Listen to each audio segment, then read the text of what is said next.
কালো বিড়ালের নিউজ আমি করেছিলাম। এই কারণে আমাকে ভিক্টিমাইজ হতে হয়েছে।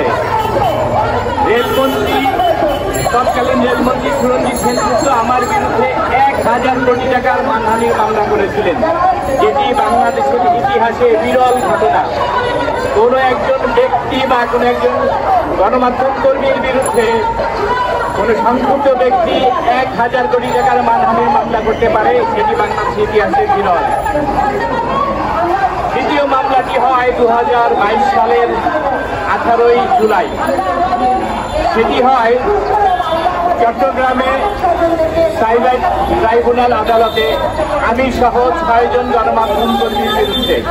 মামলাটি করেছিলেন রাঙামাটিতে মহিলা আওয়ামী লীগ নেত্রী, সাবেক এমপি, রাঙামাটির গডমাদার চিনু বেগম।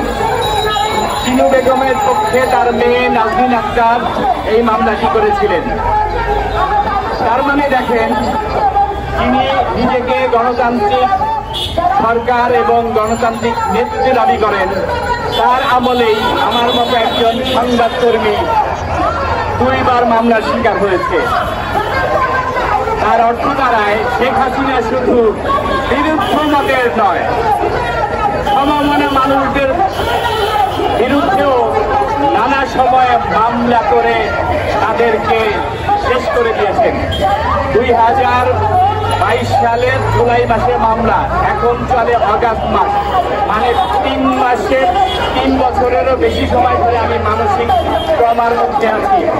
শুধু আমি না, আমার মতো যারা এই সাইবার সিকিউরিটি আইনে মামলা খেয়েছে, দুঃখিত, সবাই এক ধরনের মানসিক ট্রমার মধ্যে আছেন।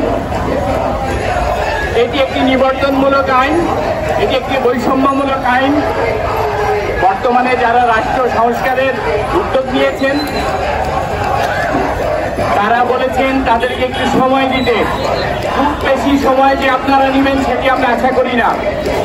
আপনারা সবার আগে এই ধরনের জুলুম, নিবর্তনমূলক আইন, এই সমস্ত আইন ব্যক্তির স্বাধীনতা হরণ করেছে, ব্যক্তিকে তিলে তিলে ধ্বংস করেছে, মত প্রকাশের স্বাধীনতাকে খর্ব করেছে, সেই আইনগুলো অবিলম্বে বাতিল করুন।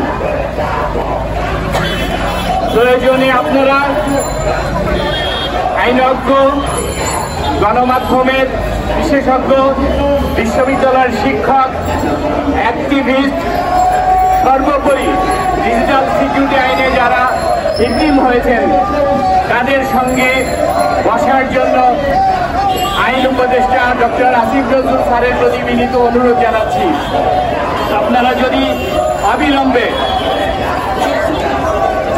ভিকটিম, আইনজ্ঞ, গণমাধ্যম কর্মী এদের সঙ্গে বসে ডিজিটাল সিকিউরিটি আইন বাতিলের উদ্যোগ নেন, তাহলেই আমরা আপনাদের কথা এবং কাজের সঙ্গে মিল পাব, আমরা একটি আশার আলো দেখতে পাব।